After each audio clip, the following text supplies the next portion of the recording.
1987. Like ordination. Not my ordination, no. I'm not that old yet.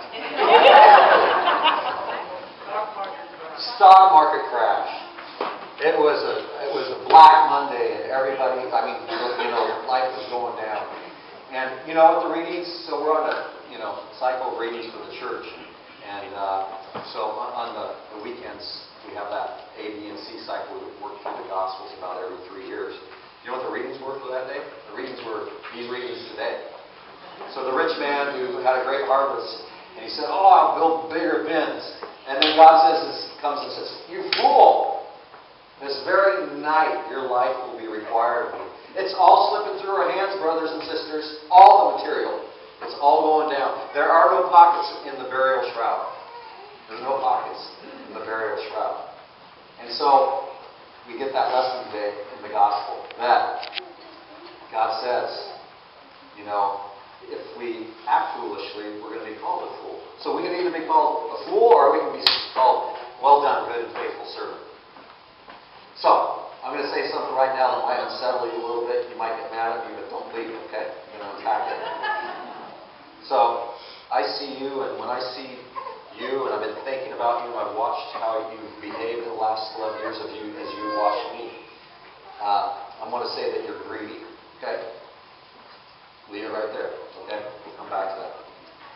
There was this, leave it right there, okay. There was this monk in the desert, known for his wisdom. And there was a man who knew he did not have that wisdom, so he wanted to get the wisdom from the monk.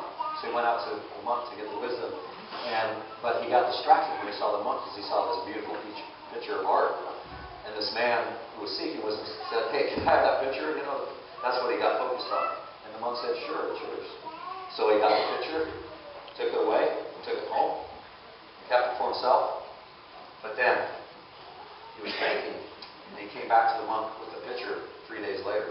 He says, "I want to give the picture back to you. I don't want the picture. I want that which made you give me the picture." Back to that you're greedy. I want to say this, and I want you to take this with you. You're greedy with God. You're a greedy people with God. And when we get greedy with God, we get generous, don't we?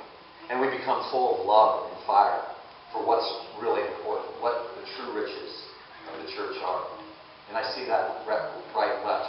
At the end of Mass today, we're going to have a couple of our youth share of our St. Libre mission project. You supported that. You funded that. And these kids' lives are forever changed because you've done that. Because you were greedy. Now they know the generosity of God and the growth of God. And it's right and left around here. Our altar guild, who serves so well with funerals, and when somebody has lost a family member and they're grieving, they're right there face to face with them. How can we serve you? How can we prepare a meal for you? How can we be there for you? Our tools group, who helps out with many different things, including baptize when the new babies are baptized. Our Knights of Columbus, when we had our big thank you barbecue on July 14th, we're there serving in union with the church. St. Vincent de Paul, where we give so much food to so many people. Our Helping Hands, furniture. The list goes on and on. You're generous. You're greedy with God, but that allows you to be generous to so many people. That's what it's all about, right?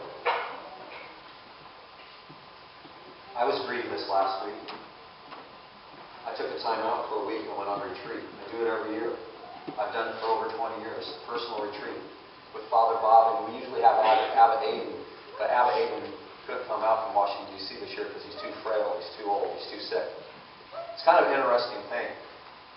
Father Bob's 17 years older than me, and Abbot Aiden is 17 years older than Father Bob. But we have this friendship, and it's just incredible. Abbot Aiden, I would say, is the holiest person I know on earth. And he's a friend. Ken went to a school back in D.C., St. Anselm's. And we decided to call Abbot Aiden on the last day of our retreat. We got a hold of him. And we were just saying we missed him. And this man who's getting really close to meeting his Lord, he just began to cry. See, that's what happens. When you get generous or greedy with God, If you get greedy with God, He'll give you these kind of experiences over and over again. And that's what heaven's going to be like. And we're just on the beginning of it, always. And one thing Abbot Hayden said was, I hover over you. That's what love does. That's what love does. It hovers. And then God put, when I was preparing my dad for his funeral a couple years before he died, I said, Dad, what do you want me to say, Daddy, when you die? He goes, I'll be hovering. So amazing to be greedy with God. Take your time out. I've known many people in this parish who I'll encourage that to, and I encourage you to, all who have taken a retreat, and it's revolutionized their life. I'll help you get set up. We'll get it figured out. To become greedy with God. Take your greed each day and become greedy with God. Spend time in prayer. That's why we have the monstrance out here, brothers and sisters, before Mass. So that we can become greedy with God. So that we'll drop all the material stuff and we'll realize it's all going through our hands. And what counts and what matters is each other. Each other. You know what our youth Brandon in the last Mass said? Get to know each other. There's a lot of people, even outside of your 10:30 Mass. Come to 8:30 Mass, come to 5 o'clock Mass. There's so many people you can get to know. And remember, there's no pockets in a burial shroud. No pockets. Become greedy with God. Continue to become more generous. We have so much to look forward to. Let's lay it out. Let's give our lives to it. You can never outgive Him.